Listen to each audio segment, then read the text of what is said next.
Welcome back to AFTV, guys. I'm with Turkish Kelechi and Robbie. There was a really interesting interview today that Granit Xhaka, well, he didn't do it today, but it came out today with the Football's Tribune. I think we're going to get into it. We're going to discuss a little bit about what he said, our reflection on it, looking back at some of those moments, his desire to be close to the fans. As he said here, I want to be close to the fans. Some interesting stuff about his days before Arsenal, his intentions at Arsenal, his desire to be successful here, have a special career here. There's quite a lot we want to go into. So I think the first place to start is, and actually before I get everyone's thoughts, we are live on YouTube, as you guys know. Get your comments in, give us your thoughts. We'll be reacting to what people are saying, get everyone's opinion. We've got a good balanced panel here. I think we all sympathise with the wider issue at hand. I think we have different takes slightly on how things maybe went back then or what we expect going forward, blah, blah, but we're going to go into it all. Let me start with you, Kelechi. Welcome. Good to see you, by the way. Good to see you. You first. Do you want to go first? Sure. I mean, I want to start with the most generic question of the lot, which is kind of what your thoughts were on the interview. I thought it was a very, very, very brilliant interview. I saw a football player pouring out his heart. Going to the issues of abuse, what players face day to day. I enjoyed it. He said his truth, and I'm comfortable with that. 100% comfortable with that. You know, what he's gone through, how everything panned out, how, well, let's say Mikel, kind of brought him back in and everything. I thought it was class. I didn't see anything wrong with the interview at all. He did allude to the fact that he was out the door. Bags packed, everything. Exactly. People face different things in life. I don't like seeing a player abused. I don't like seeing a player booed or something. They are human beings. Just that, like he said, again, alluded to it, and I've said this all over the years, because they drive a flashy car doesn't make them less human. Because they live in a nectar house in Surrey or something doesn't make them less human. They're just like you and I. And he's alluded to it again. He's a family man. You can't be driving a car, your pregnant wife is there, people are abusing you for playing a game. And I use an example, if you're not doing well at your job, I can't come and abuse you. I'm not mad. You understand? So I thought it was a brilliant interview. Turkish, your kind of just general thoughts on the interview? First and foremost, obviously, there's one bit of that interview that no one should disagree with. And that's extending, the abuse to family, friends, having an effect on private lives and so on. I think that goes without saying. I shouldn't need to sit here and say I disagree with that. We all do, and we all should. Whether you're viewing this, whether you're sitting here, whether you're an Arsenal fan or not an Arsenal fan, abuse shouldn't be happening. So that's first and foremost. Other than that, it's a very well spun interview, in my opinion. It lacks accountability.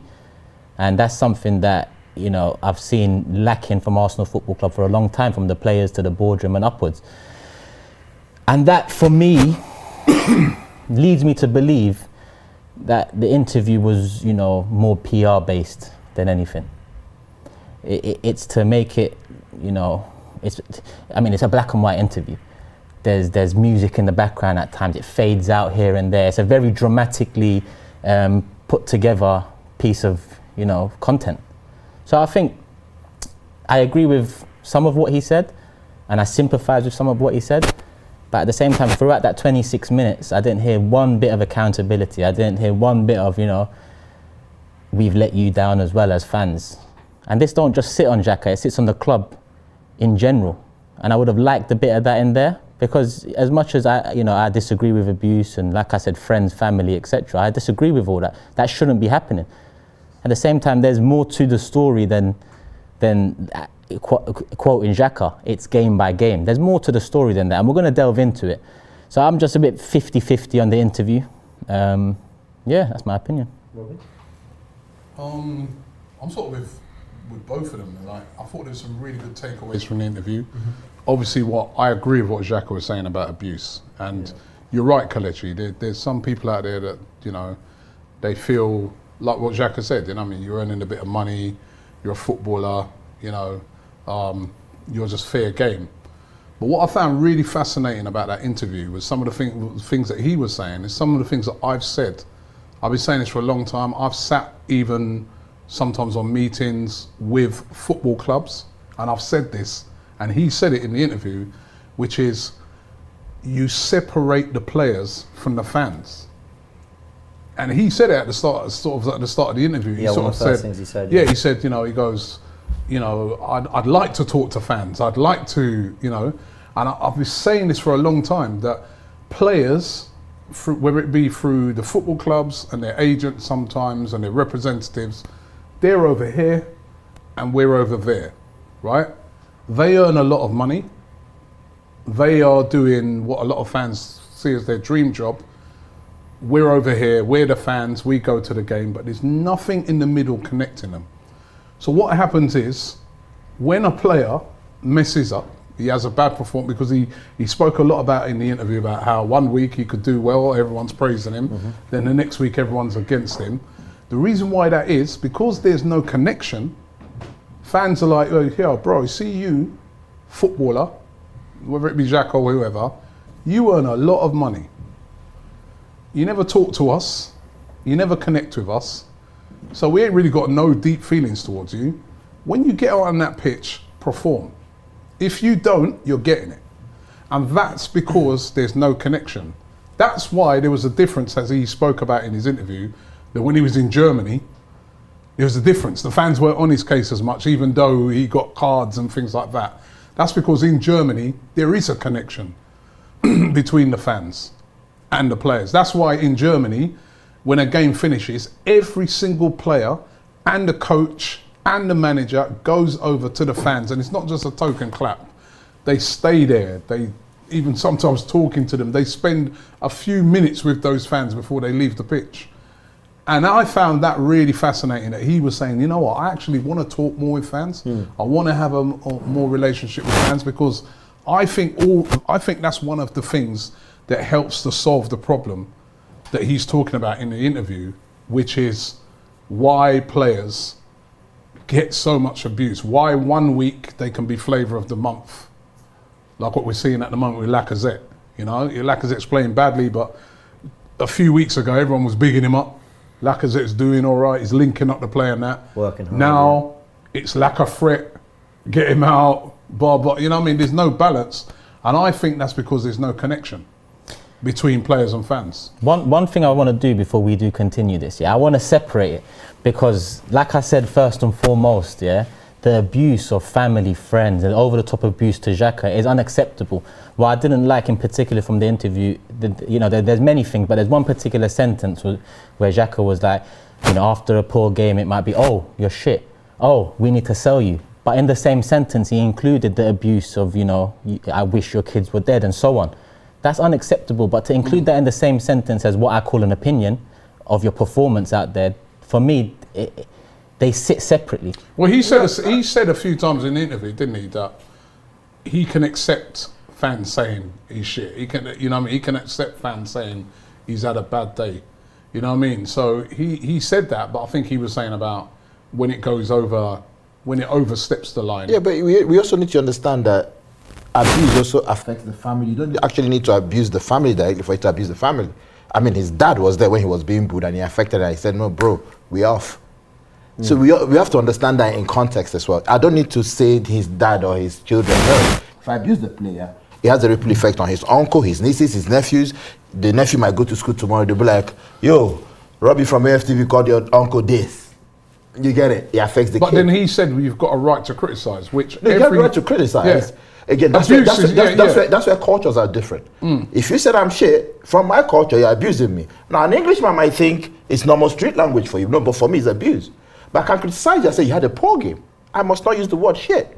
I got into a row, an argument with, what's the Tottenham boy on? Toby. When he was saying Ramsdale and the Everton goalkeeper are bombs. No, I had me and Ty, we were like, no, you can't call him a bomb. That's, for me, abuse. Now, for him, on an English street, it's normal English language. I don't know, but for me, it's abuse. And I don't think Ramsdale or the other goalkeeper will be happy to see you calling them a bomb. You can say they had a poor game. That's fantastic. That's what he's saying. But you can't come to Israel. That's why he said, I've never heard them say shit to my face. You can't come to Jack and say shit. I can tell you this, that I did an interview with Carney, right? I remember meeting Kanu. I remember that event we did, right? And Kanu said to me, he goes, when he played football, he had no problem with people, you know, having a go at him in those ways, right? He goes, he just encouraged him the next week to go out there. That's and why people are different. So there are, listen, we know people that can overstep the line. You see, even on this channel, we've had people over the years that's overstepped, right? It is what it has happened, right? But you know, I just think that lack of connection sometimes you're leads to that. 100% right The on that. other thing I would say as well, Kelechi, right, was I in the interview, I think Granit, I would have liked them to have spoken a bit more about that occasion when he got that abuse at that game. I was at that game, and I'll never forget it. Granit Xhaka got substituted, right, with 2-2 against Crystal Palace. He gets substituted, his number comes up. At that time, there was no booing, there was a load of ironic cheers. Hey, get him off. Not by a minority of fans. Because I remember I was stood there and I was like, yeah, I didn't like, I remember looking around and thinking, I don't like this. Why are some people doing that? That's not. Now, when he heard that then, he sort of was like, he sort of made a gesture as if to say, yeah, all right, yeah, me as usual, you're blaming me. You're blaming me. I'm still with Granit at this time. I'm still with him because I thought it was so wrong, right? So I'm with him. But when fans started to get really angry and boo, is when he now started to take issue with it, not leaving the pitch. Then when he was leaving the pitch, leaving really slowly, ripping off armbands, going like this and that. That's when people started to boo. And a lot of the boos weren't specifically, I thought at that time, abuse towards Granit Xhaka. Well, it was towards him, but they weren't booing him per se. There was all sort of, get off the pitch, bro. We're trying to win this game. You're saying it wasn't a reflection of his performance or who he was. It wasn't personal. No, listen. It was get off the pitch. We want to win this game. When people talk about the booing of Granit Xhaka that day, I think the majority of that was because fans were like, get off the pitch. We want to win this game. But at first, there was a load of ironic cheers and people like, hey, get off. That was out of order. Completely out of order. And I understand why he would have been upset with that. But he made it worse. I feel, this is my opinion, if I was talking to Granit Xhaka, because he said in the video, he said, I like people who are being honest with me. If I was sitting and talking with him, I'm being honest with him, I'd say, Granit, don't you think you made that situation a bit worse as well? Because you took ages to leave the pitch. You made a very big issue of the guys and that wasn't the whole stadium. That was a minority of people that did that. All it takes is I shouldn't have done it and continue on about what you're talking about. Do you get me, Kelechi? Like, where's the accountability? Okay, you can talk about the wrongs that the fans done and the abuse, and yes, that is wrong. But why don't you admit that what you also did wasn't right? Why don't you admit that you've played a part in what has been the decline at Arsenal Football Club? It wasn't personal, like you said, until he started doing all of this and then. So I think he took ages to come off the pitch. You was there, Kelechi.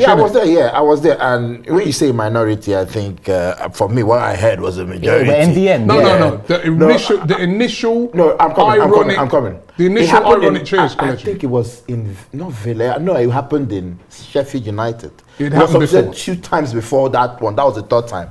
And all that time was ironic cheers. Hey, there's only much you can take. That's number 1. Number 2, he got waylaid with his pregnant wife driving out from the Emirates.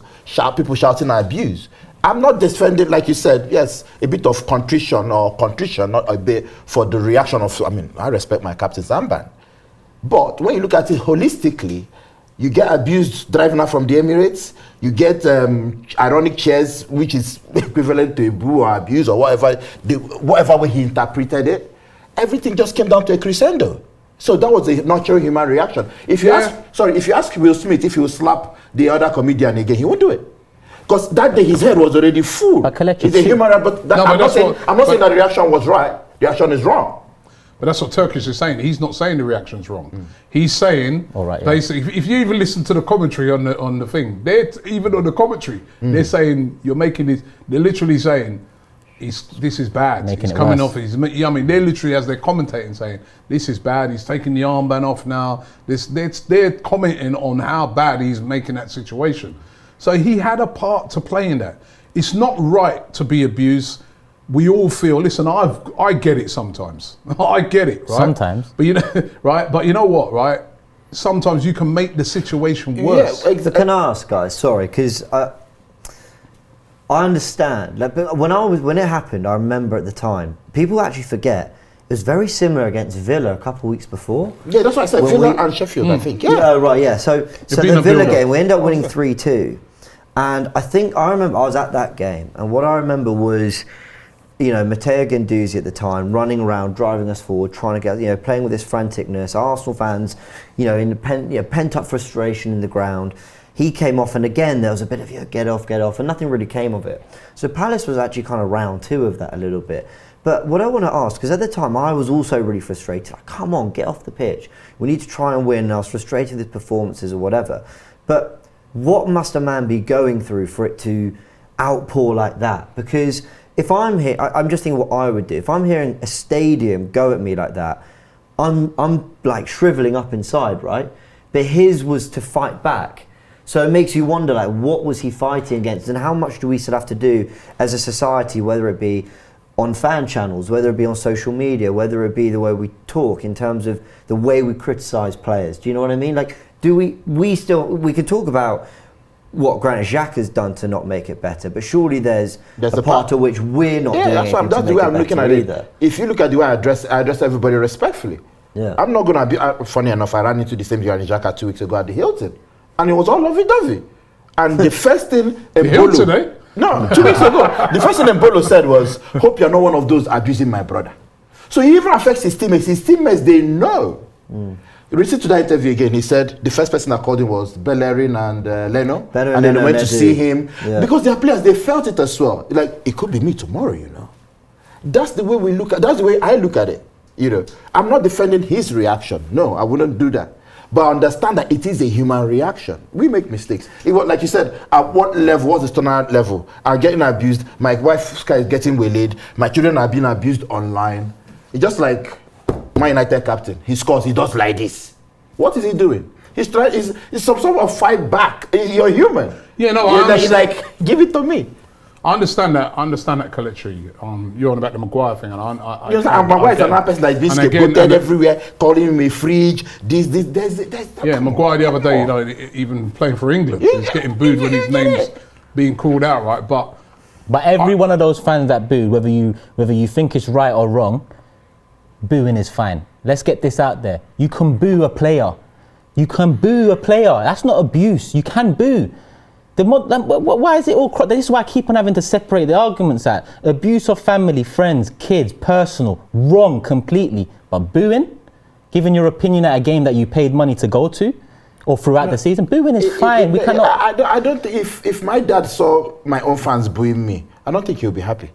It affects the family. No, but you don't need to abuse Kelechi, the player Kelechi. directly. But you're Kelechi, right. But Kelechi, you surely also when you gotta sign be- for a club like Arsenal, because he kept on relaying back to Mönchengladbach, yeah, and he said he was very, very, very close with the fans, and it made him feel good and whatnot. But once you take that step up to a club that have higher expectations, it does come with the territory. So And how then, many Kelechi, you know, I wanted to just say something to you, yeah? So, Alex Iwobi was at Arsenal. Obviously, I know you know Alex Iwobi. That's my boy. I know you know his dad. I remember one day I was at Bournemouth. We were playing Bournemouth. I come out of my car, right? And I'm starting to walk to the ground. Someone comes up behind me and gets me in a chokehold like that. And it's grabbing my neck like that. It goes, "I'm going to kill you." And I go, "Who's this?" Right? It's not in a fun way. And when I turned around, it was Alex Iwobi's dad. Yeah, that's him. Yeah. Right? And I said, "What do you want to kill me for?" He said, he goes, "I heard, remember that time when he had that little mix up about the party? Yeah. He went to a party before a game sort of thing, right?" So his dad goes, "I'm going to kill you. I heard all these fans coming on AFTV moaning about my son going to this party the night before and blah, blah, blah, blah, blah." I said, "Listen, man," I said, "listen, it's not a good look. He was at a party the night before. Fans are going to be upset about that." You know what he said to me? He said, "Listen, it's not the whole story, what was put in the papers," because he goes, he actually went to a party. He thought it was just a mate's thing, where there should have been a couple of people there, and when he turned up there was a load of people there, right? But his dad said, but you know what? Shouldn't really have been there, right? And he goes, I understand the fans being upset about that. And he goes, plus as well, it's helped to focus him. He's realised now, you know what I mean, he got a little bit of a, you know, slap on the wrist from the manager, and he knows now he's got to knuckle down. So sometimes, listen, they understand the criticism. It's not every. It's not every. It's not every. Selective criticism. You can't just turn around and say, "Oh, that's something I want to get into in a the sec." problem is selective criticism. The problem is not criticism. That day, remember, you intervened on the same Alex Iwobi issue. And what did I tell you? I said you were chilling with Neni, Xhaka, and Giroud at FIFA Awards the week before. Did you tell them to go and sleep? No, but that wasn't the night before a game. It was the night before played either Doncaster or Google it again. No, but they didn't play in that game. No, they didn't play in that game. And then he played in that game. They didn't play in that game. And then he played. That was the night Ketia scored 2 goals at to rescue his first 2 goals. Not what I tell you. The interview ended when I said. But anyway, his dad said. So as I said, Kelechi's dad said he was in the wrong. And I never defended him. What I'm saying is the selective criticism. I'm looking at Man United now. Why is not the only person playing badly? Ferran hasn't impressed. McTominay hasn't impressed. Why is it Maguire? But I can tell you. I can tell you. I keep hearing things like, since we signed Xhaka, we've not gone to European Champions League. Well, is it the only player? Does the 3 make up a Forest? No. Why is it only him? That's what I'm saying. I can tell you. Sorry, I want to go into that a little bit. I'm just going to take some comments really quickly. Home of Champions says, totally agree with Kelechi. Stewie's TV says, Turkish is 100% right. We can boo if we want. Andy says, booing is fine when an opposing player hurts your team but not your own team. Malt says, how else are fans supposed to express their opinions if you're not allowed to boo? Near 2,000 of you watching, guys. Thanks for tuning into this live. Keep sending in your questions, comments. We will be reacting to them. We've got a super chat from PGVO, says Turkish. Maybe move on from Arsenal, mate. Whatever production does is out of Xhaka's control. Xhaka spoke his truth, that's all. Chaitanya says, I'm sorry, this is just PR. You do realise they're interviewing all players for the Amazon series. And Peter says, I don't get why people are attacking fans like Turkish. We, the fans, want results. Why are we getting uncomfortable when people can't digest mediocrity? We seem to be settling for it less day by day. So a massive mix of opinions in terms of what's criticism, what's abuse, what's over the line, what's not. And I know I haven't abused. Do you know what I mean?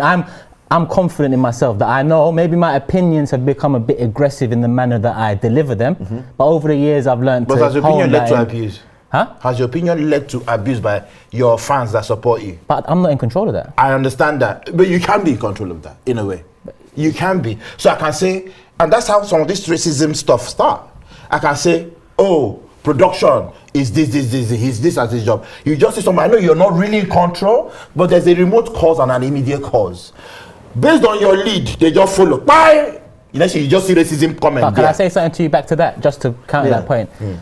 Off the back of this interview here, that Jack has done, without the accountability of his wrongdoing in the process, best believe I'll probably get a few DMs today saying, look at what you've done, or look at the part you played in this. So it's similar to what you said. Okay, my opinion is my opinion. I can't control the back end of that opinion, but his opinion is his opinion, and he can't control the back end of that.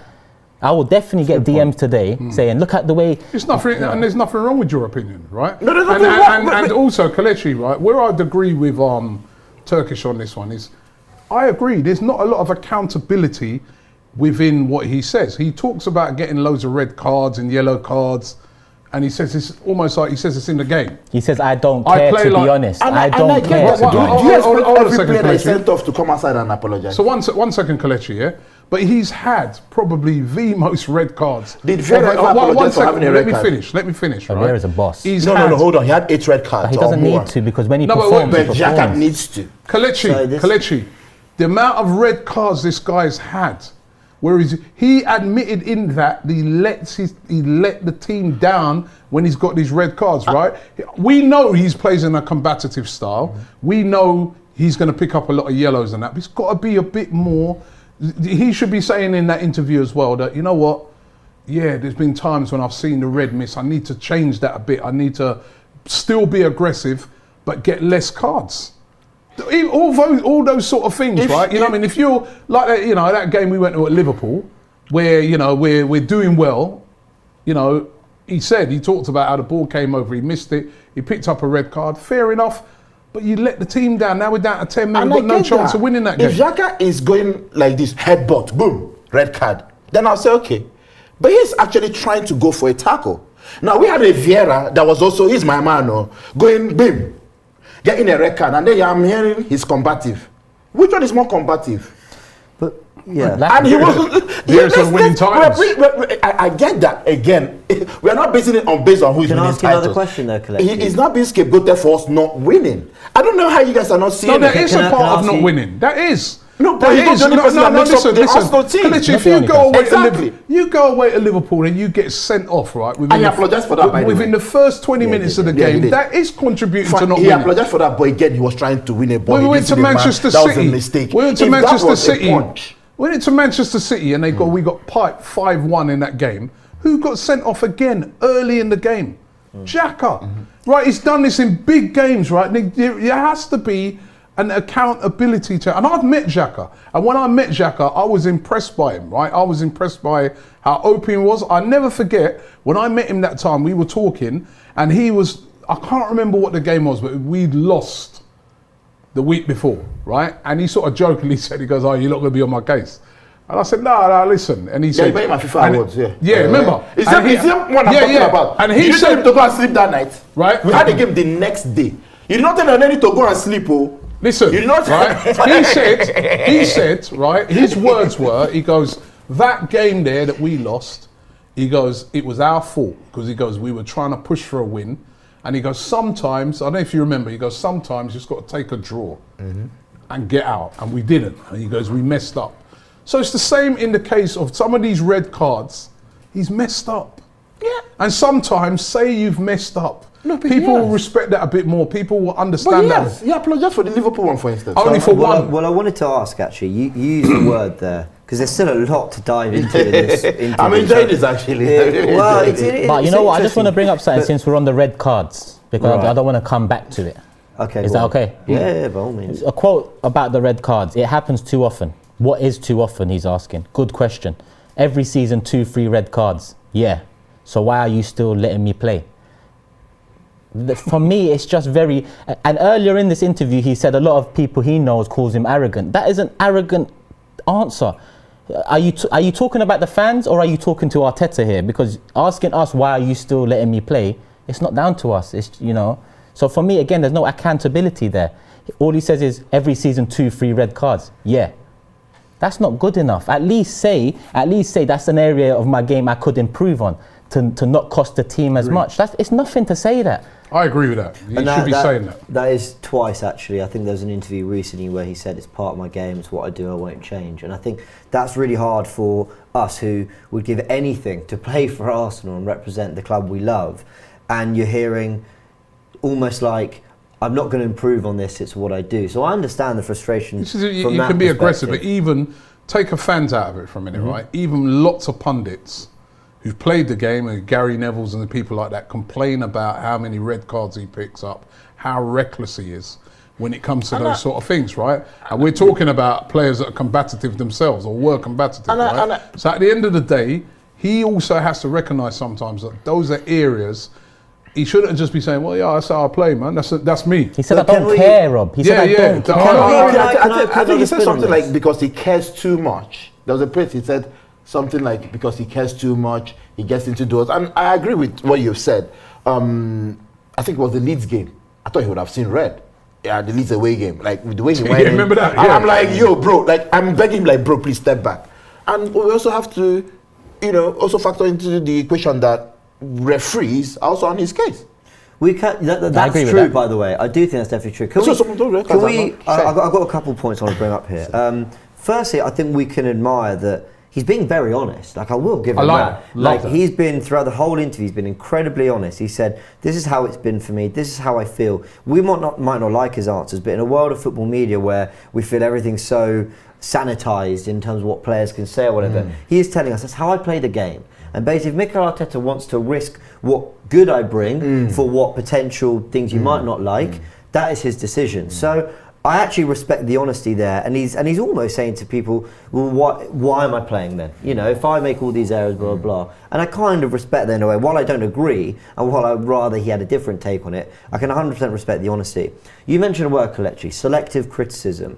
I think this is so interesting. I think we have seen it with Harry Maguire at Man United, a player who, it happened with John Stones for a while sometimes. Players who, for whatever reason, there's like a line, and once they get below it, it's very difficult to drag themselves back up. It's like they could be brilliant for 99% of the game, one thing, and people remember it. Now, what I want to ask is that actually fair in football, that we use your performances and other stuff that maybe doesn't contribute to a certain thing as part of judging you for that certain thing? Example, the red cards Vieira gets. His performances were unbelievable for Arsenal, one of the greatest players we've ever had. So is it fair to let Vieira off it more because of the performances what he gave the club, whereas Xhaka, who I think we can all admit, as much as he loves Xhaka, nowhere near the level Vieira has been at this club, nor had the achievements, we're not as forgiving because we're not getting the same return. Is that fair, or do we just have to judge the incidences in the same way? I just don't like scapegoating. I just don't like singling people out. But that's not scapegoating. You can see he's got a red card. He shouldn't get a red card. That's wrong. But we come down harder because maybe we don't necessarily love him always. Like that. But do you know what I mean? In this your context, yeah, a bit of the Aubameyang situation actually flips your context, because Aubameyang has scored, won us a trophy. With all these things that happen, some fans, you know, it happened to him as well. You know, now that although he's in this and people are calling him Finnish striker, blah blah blah. So I don't know how it works with some of these fans, because I don't belong. You're to allowed that. An opinion, though. Huh? You're allowed an opinion. Yeah, you're allowed an opinion.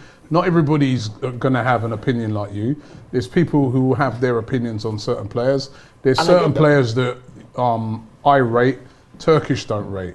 There's certain players that Turkish rates I don't rate.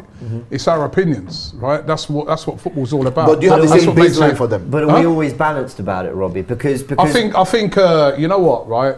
I think when it comes to what you're saying there, it's performances will determine a lot of those things. I remember my son who plays football. I remember a coach one time saying to me, he goes, Robbie, he goes, when kids are playing football, he goes, like, if a kid wants to make it in an academy or something, he said, if their attitude is not right, got no chance. He goes, they better be, this is what he said, he goes, they better be Ronaldo or Messi, or they're not getting in.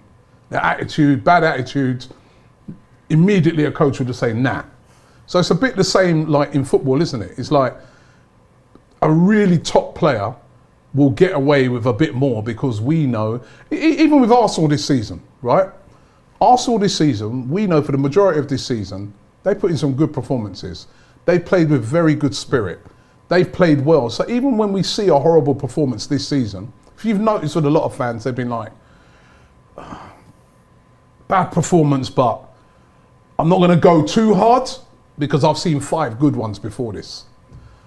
But it's when you've seen like a catalogue of bad performances, then on top of that, you get a red card and stuff like that. The patience is gone. I hear People that. are like, nah, you know what I mean? I'm fed up with you now, you know what I mean? Like, and then add into that, like what I said right at the beginning, when there's no connection with the fans, where you just see that person pull off in their big car, and you know, and sometimes it's not down to the players. I can tell you that for a fact. I've met a few.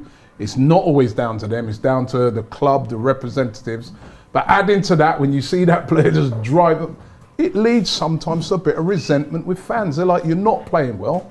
You got a red card, and you bloody, you know, just drove off in your car. You didn't even, you know what I mean? You know, so in a way, I commend him for doing the interview, because at least he's spoken to the fans, and I want to see more players doing that. But I do agree with Turkish, a little bit more accountability on some of those things. You can't just say, boy, it's my game, I So get reds. what if he gave a television accountability, quote and unquote, would it have been acceptable, and then he didn't mean it? No, but Kelechi, he could have turned around and said that, you know what, I get too many red cards. Wouldn't you agree he gets too many red cards? Yeah. So why didn't he say that? Why just say, you know, that's how I play?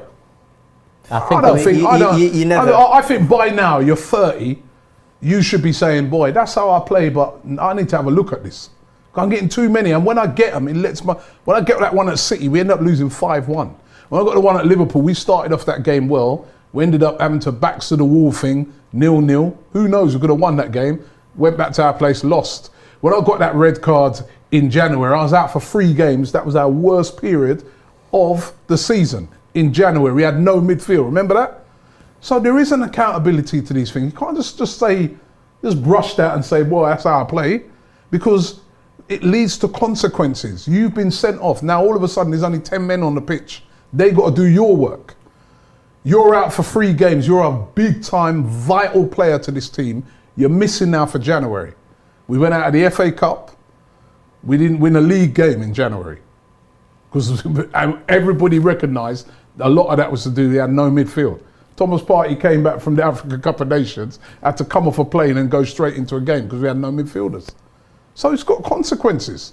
Can't just say, yo. Absolutely. Those guys ring him up and say, yeah, bro, well, what? No, that's how I play. Where I'm going to play devil's advocate a little bit here is, I think maybe the frustration for footballers sometimes is the criticism is, like, I think you notice it, but I think Granit Xhaka, is it fair to say that Granit Xhaka's last year at Arsenal, he's been very good. He's been solid. He's been good. Like, we're at the point where before Brighton we're saying minus the cards, which have consequences, as you said, absolutely. But we're at the stage where before Brighton we're saying don't take him out of midfield. But does he necessarily get the credit? Like, I see sometimes he'll go 3-4 games in a row playing very, very well. I thought he was brilliant against Aston Villa. Thought in the game before at home at Leicester did very well. Against Watford, fantastic. And does he necessarily get the same praise because of selective criticism, as you mentioned? Like, it's almost now he's got to do even more to then get the fans on board. Do you get what I'm saying? Is that fair? I'm just asking the question. Because even if you look at it, both the criticism, these referees are also at home seeing the criticisms, and they think he's a rubbish player, he's a rash player. Aston Villa comes on, referee gives him a yellow card and says 1, 2, 3, 4 fouls, and we're counting where it never happened. He actually had only 1 foul. So these are the things it builds up in people's heads. You already know, oh, he's a poor player, and they're judging him. Everybody's judging him. That's the way I see it. I just think he's singling out. I don't like it. I just don't like. Look, yeah. Granit Xhaka has a lot of fans in this fan base. He has a lot of people that love him. No, he does actually. And he has a lot of people that support him. Yeah, he did. But he also tends to focus on the people that don't. That's his problem as well. Because he's got a lot of people that love him at this club. He's been given a second chance, but again, an interview 2 years after the fact. And at that time, like you said, it's all his head's all over the place. And listening to what he was going through at the time, as a man, myself, I understand the emotions he was going through, and probably, I even understand maybe the way he reacted, because he's thinking, F all this, man, who are you? Give me all of that, I get it. 2 years later, to still talk about it in the manner where you're holding a grudge, where you're still not taking accountability. I've said it before, and I'm going to say it again off the back of this interview, it's very much the fans versus him, and this interview hasn't changed that for me. It very much feels like he's, against the fans. Even one thing he said, when I look back at the decision to stay was absolutely right to stay here, to turn things how I want, not how other people want. We're fans as well. What do you mean to turn it around for how you want? What about what the fans want too? There's a balance here to play. And I just don't feel like he's found that balance in this interview. I would have loved for him to take more accountability. Loved, because I don't see accountability at all from anyone at this football club over the years. But at the same time, you mentioned the spirit and the atmosphere this season. Why do you think it's been like that? Because we've got rid of most of the players that have consistently made mistakes. And Xhaka says it's game by game. 1 minute, oh, he's my captain. 1 minute, oh, you're shit. But it's not actually game by game. As an Arsenal fan, have been through the mud for years before Xhaka and through Xhaka's period as well. Mustafi, Ozil, Willian, even in the year he was here, they all spoke out about abuse and fans' opinions of them. But slowly but surely, new players have come in. And as you see this season, the Emirates away, even on screen at AFTV here, there's a different feeling. It hasn't worked out this season, and I don't believe it will work out, but there's a different feeling. We lose a game. How many interviews after that game, Robbie, did you have people blaming an individual player or 3-4 different players? It doesn't happen as much anymore. So again, the accountability for me always comes down, and his character. His character doesn't allow for him to open up accountability, because he's wrong and strong. That's how I see this interview. So you're trying to say that the current players are given accountability, hence the reduction in abuse. Not accountability. The current players are given. Firstly, they're new, so they haven't got a history of consistent mistakes. Secondly, they're young, and third, obviously, we're seeing something on the pitch. Like Robbie said, a lot of our performance this season, we've got over the line, we've done well when we didn't think we were going to. So it's been a change from the norm over the last 2-3 years, where we go into games expecting defeat or expecting a below par performance. This time round, it's renewed belief. And I also feel that there's a connection this season between the fans and the team. Guys like Aaron Ramsdale, who, remember when he came in, there was lots of doubts around him. It's a good point. There's people already kind of on his case. He ain't even done nothing. His yet, Instagram right? comment is still not open till now. Because he got scarred by that. His Instagram comment is still not open till now. He got scarred by that. And look at the connection that he has with the fans. It's brilliant. Look at the connection the team in general has had with the fans. That's why they haven't been getting the stick that the teams in the past have got. Because I feel that there's a connection. And I want to see Arsenal and other football clubs grow those connections with their fans, like what they do abroad. That can help to relieve a lot of... Listen, you're never going to cut out this abuse thing, because unfortunately there's some idiots out there who... Let everyone down. As soon as a game's finished, they're on Twitter, cussing off this, cussing off that.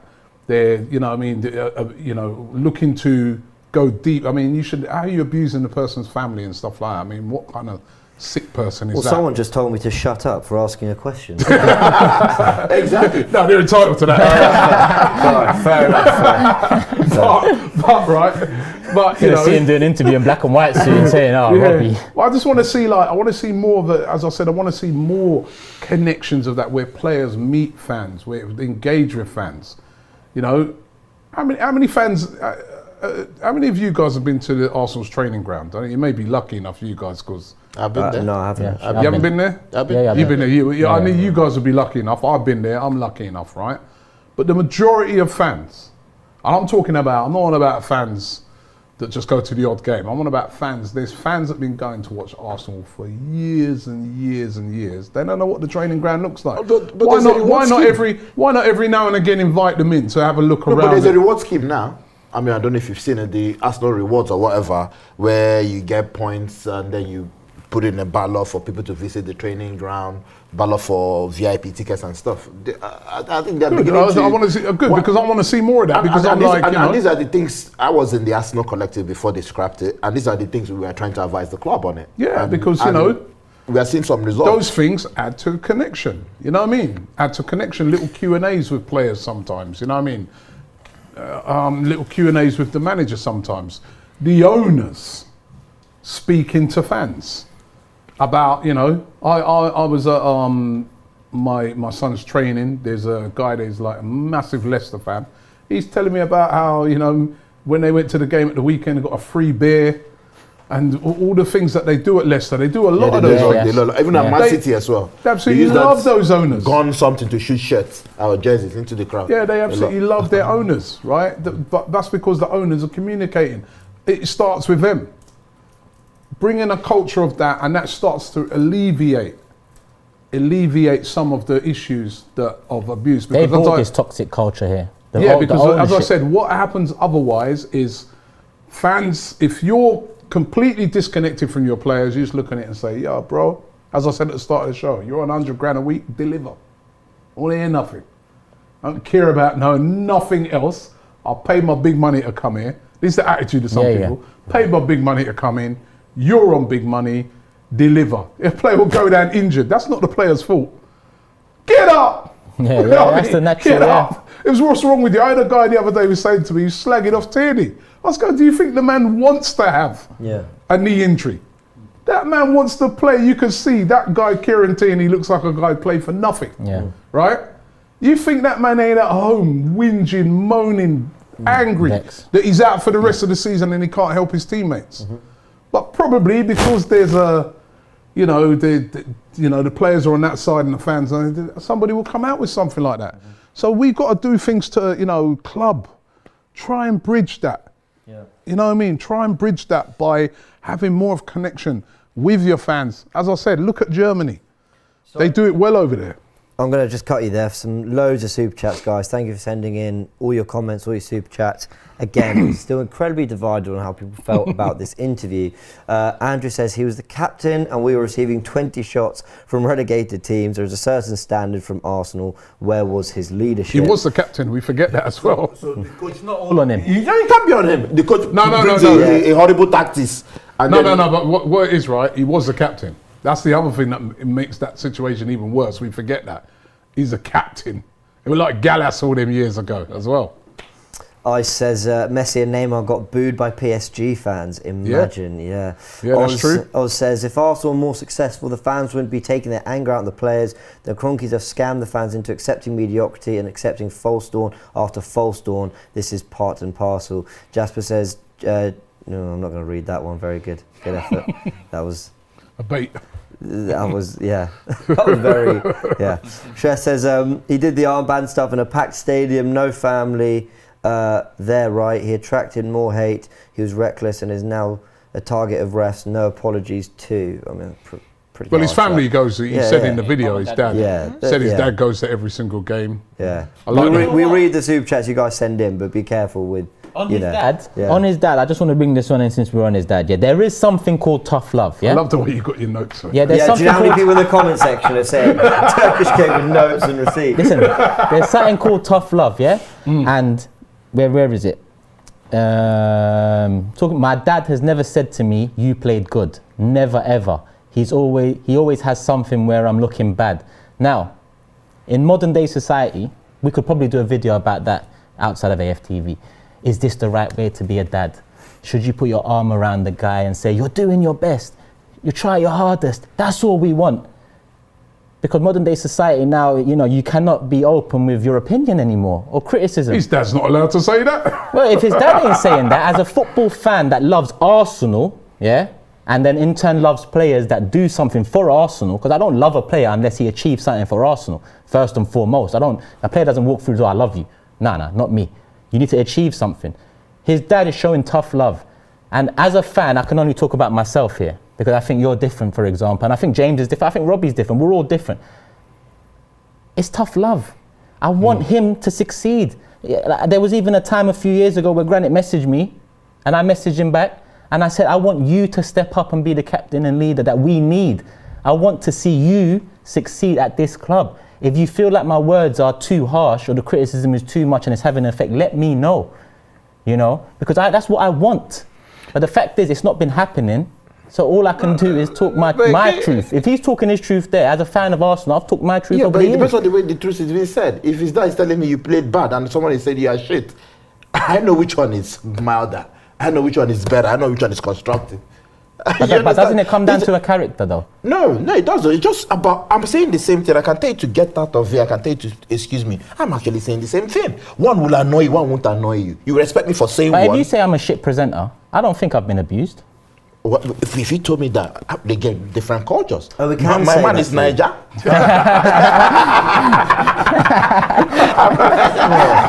We can rest easy, It depends on, again, the Bloody tone. hell. There are so many things involved in it. There's a way I'll speak to you, be like, I messed up. But there's a way I'll come and speak to you and I'm saying the same thing and you be like, yo, this is a threat. You see me as a threat. That's what we're saying. It's about communication here. That's all. You can still tell the person he is what he is, but in a good way that he will look forward to it and go home and say, okay, yeah, I need to improve on this. But if we're coming back to say this and that, I don't think it helps. That's my opinion. Going to fly to the final super chats. Usopp says this interview is to get the fans' sympathy for when they see Xhaka as captain this weekend. It might well wear the Honestly, I think his relationship with the fans has actually improved I think very well. I think it's improved. I'm at Crystal Palace before the game. Fans are clapping. Aston Villa, he comes. Fans are clapping for him. I think don't- that, did he? I think he was I don't know why this dancing interview over. I came think out. he looked, and the fans were applauding. Yeah, The one, I think it was Yeah. Aston Villa where he mistakenly pushed the cameraman or something. Did he? And Oh, then okay. gave him a shot later on. Fans were like, yeah. So I don't know why this interview came out now, because I felt that the relationship has been quite good. To be honest, I was quite surprised. But again, if he's addressing abuse, so I support it. Yeah, I was quite surprised the interview come out because his relationship with the fans, I think, has been fairly good. Yeah, this it's fairly season. good. Yeah. It's been good. I think he's been turning a corner. Which he could have said at the end of the interview. Yeah, Why don't you yeah. end it on a And I positive think- note? I do wonder what was left out. You know. No, it depends on like you said earlier when it was recorded. We don't know when it was recorded. Sure. I know it was recorded after Liverpool though. I want to ask something Yeah, else yeah. as we sort of come to the roundup of the show. He said something that struck a chord in me. I think we maybe kind of knew this, but he said players are really scared to make mistakes. Maybe not really scared. I'm paraphrasing. He said players are scared to make errors. I don't really know what I feel about it, which is kind of why I want the help of you guys and people in the comment section. Is that just the nature of the sport? Like, you know, there's going to be people who get on your back for errors. It's a very emotional game. As you said, while people shouldn't think of it this way, there is an element of you earn loads of money and so you hold them in a different way. You're lucky to play in a position I'd love to be in myself.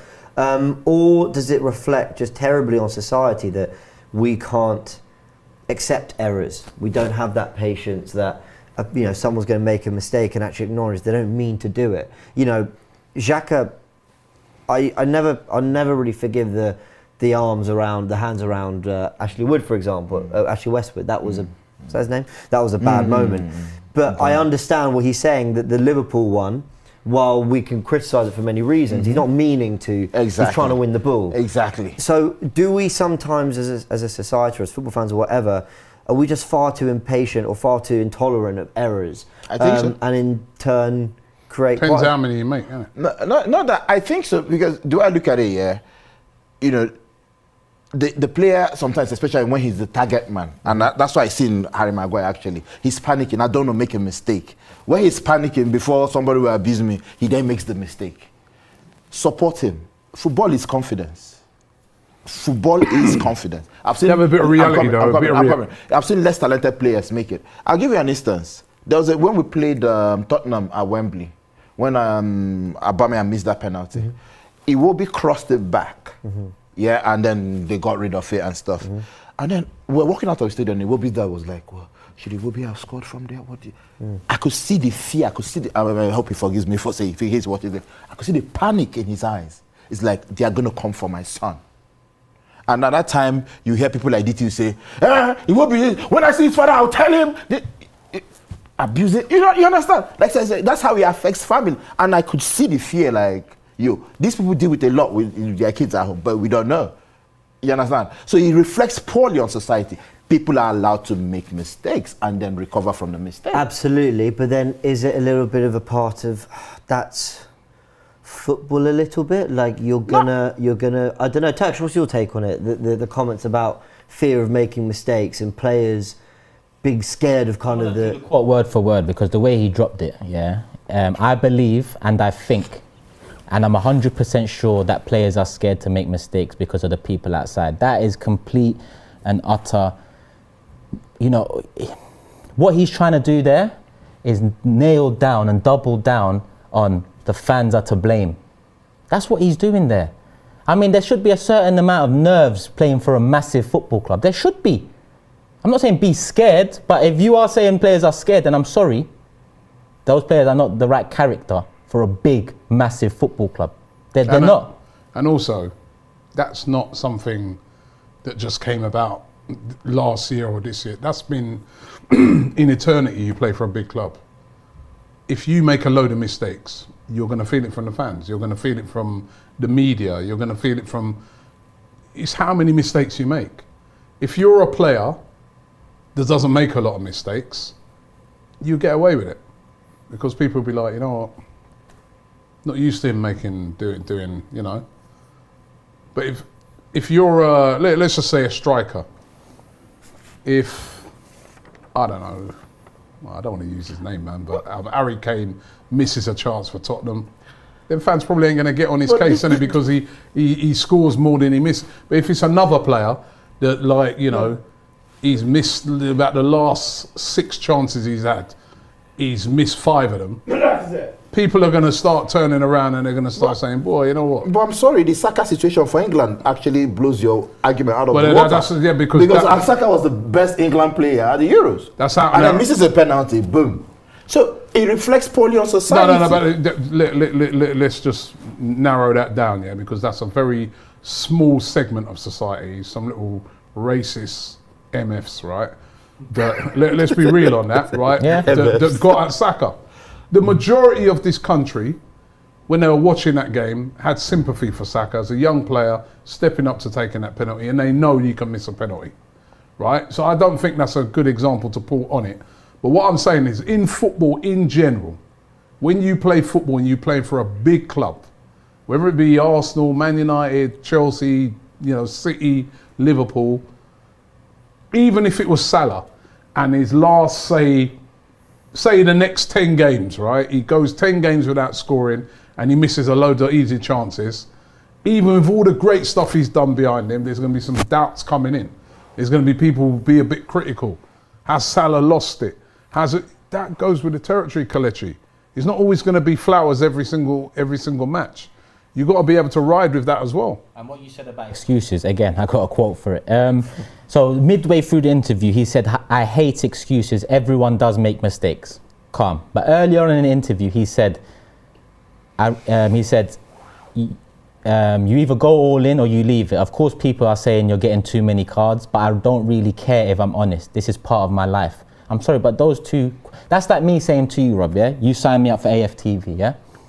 I'm late every single day. Hey, you are. Well, hey, I tarnish my name live. Now listen, but let's say I'm live every day and you bring me into the office, you say Turkish, like, it's not good enough, yeah? Or the viewers outside, they keep on typing, like, what's going on with the late stream? Like, why is Turkish always late? That's like me doing an interview and coming out, I wake up at 2 p.m. It's part of my life. I don't care. Are you going to be happy with that? I thought you were just telling the truth. But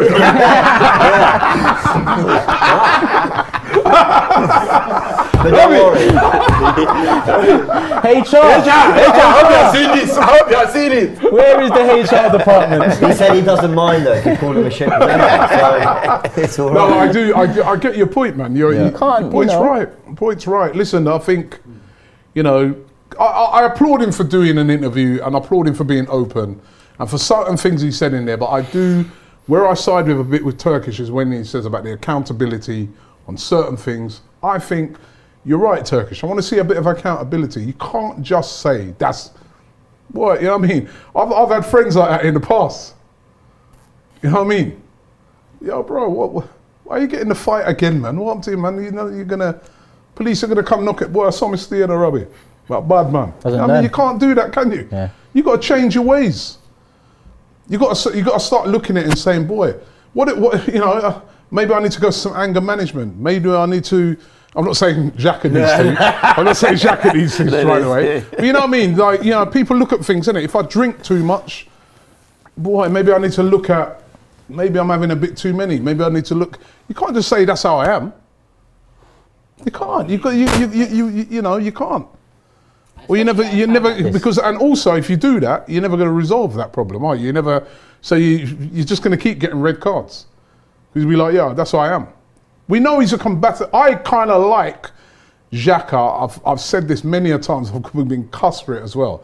I said that I like the fact that you can't bully Xhaka in that midfield. Yeah. Over the years, people have bullied up our midfield, right? When Xhaka's in there, you can't do it. You're not going to do that to that guy. But I do think that sometimes he's a bit too rash. He sees red mist. And as an experienced player, he needs to control that now. He needs to control that down, you know what I mean? You're getting older now. Control that a bit. Don't get sent off in big games. You're letting the team down. You're letting the fans down. Letting yourself down. Yeah. The over kind of arching theme of this interview was him expressing how he felt, why things happened the way they did. And I think we all agree that we've got sympathy for the wider issue at hand, which is abuse in football, abuse that occurs over social media, whatever. You never want to hear that. He said, you can say what you want about me to a degree, but when it's my family, absolutely not. Oh, yeah. I say it feels defeatist to say, look, that happens in football or whatever. But what can either we do as fans, what can the Football Society, fandom do to make this not only a environment where there's criticism in a fair manner, but also maybe get it to a level where, as you mentioned, clubs are more willing to get their players closer to fans, because that might be a big part of why they're not. Because maybe they don't trust the wider fan base. Maybe that's a part of it. Maybe they want too much. Who doesn't trust the club? Okay. I'm asking the question. For some of you, the comments. I'm just asking questions. Like I'm not necessarily. Yeah, I'm not. I don't know, but I'm just wondering whether, because I think the big reason why a lot of this is happening is, you're right, the distance between players and fans. Yeah. And he has said it. We've got it on the board. I want to be close to the fans. So we talked a lot about accountability and what the club needs to do. I just wonder what the fans can do in terms of creating an environment. And unfortunately it's hard, because you've got to get through to people who don't want to listen, but just asking what can be done to make that a more pleasant environment, and then maybe it comes together a little bit more.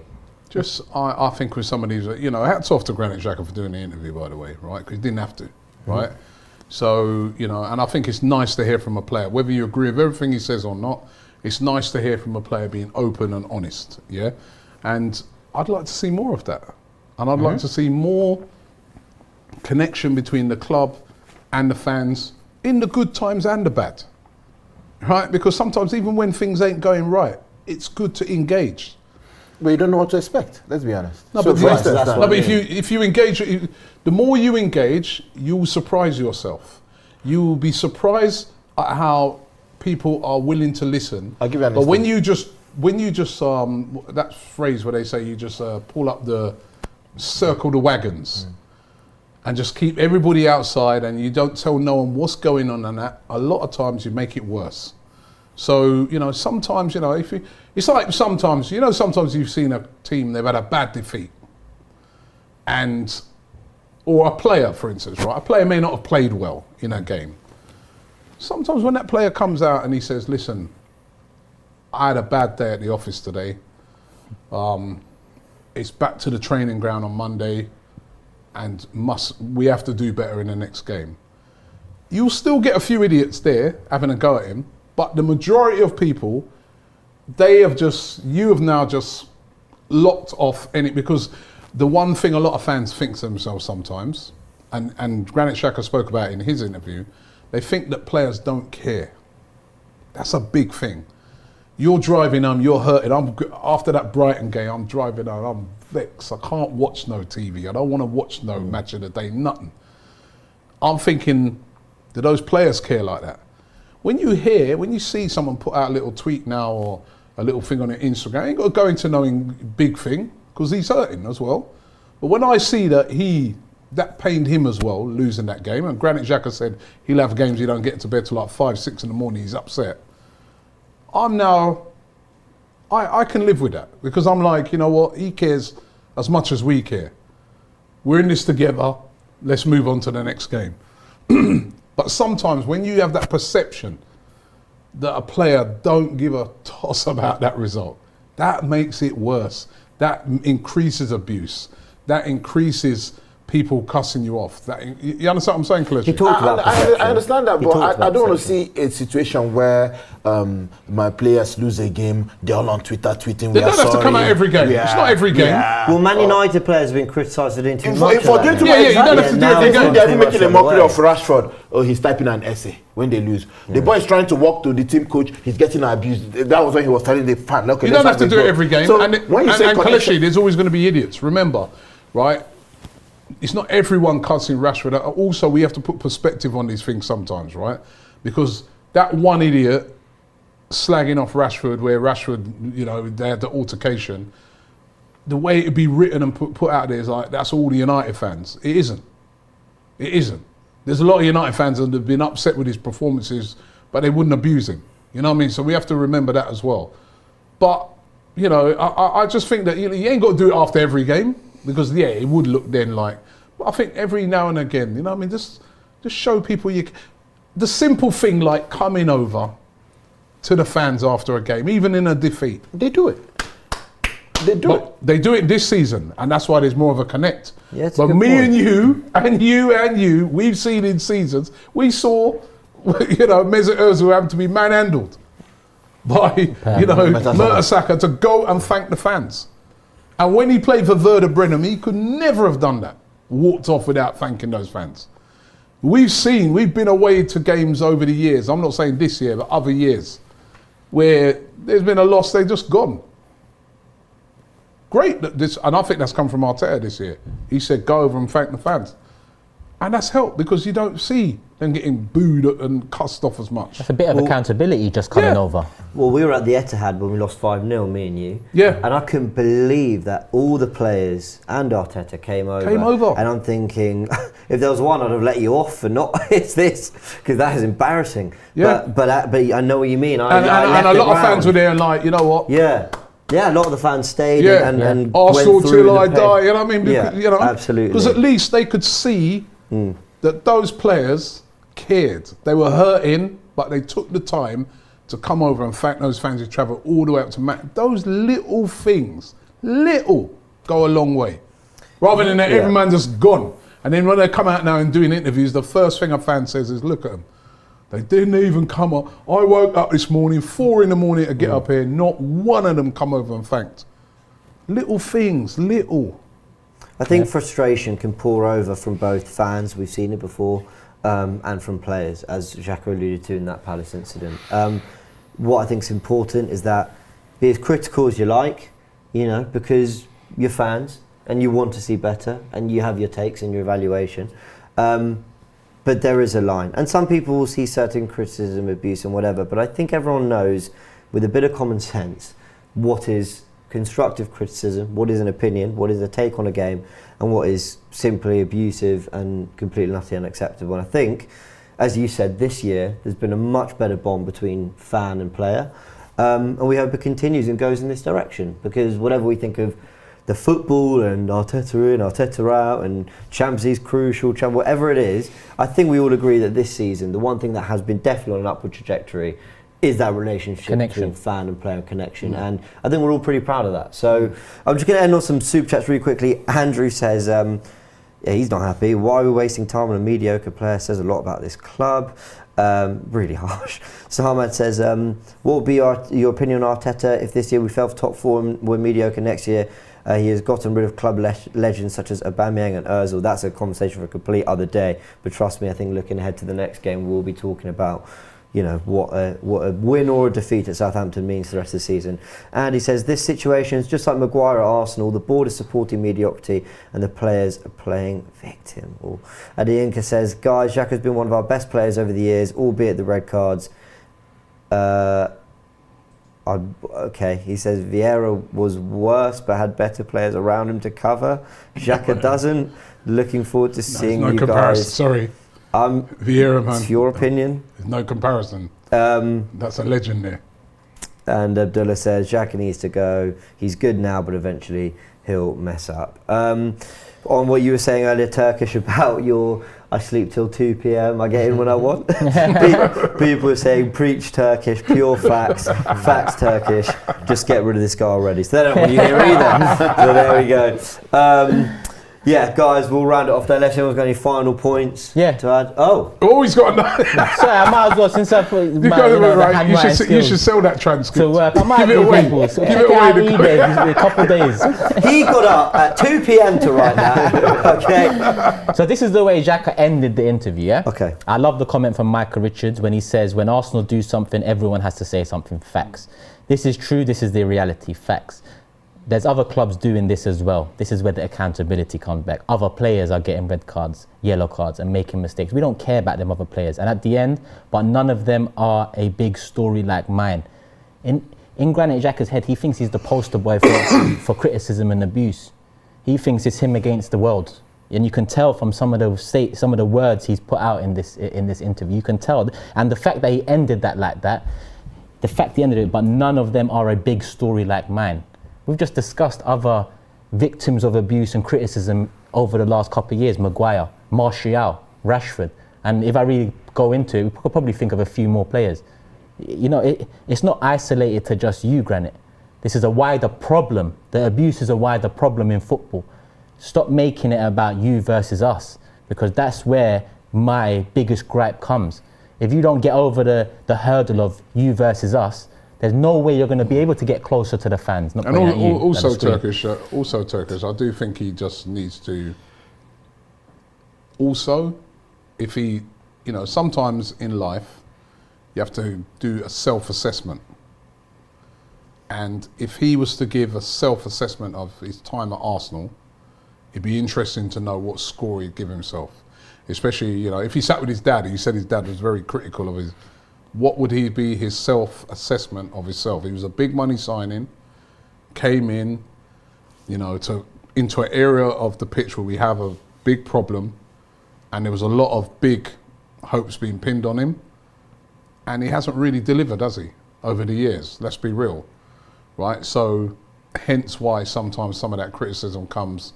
Then you put into it the red cards and the discipline and the armband storming off the pitch incident.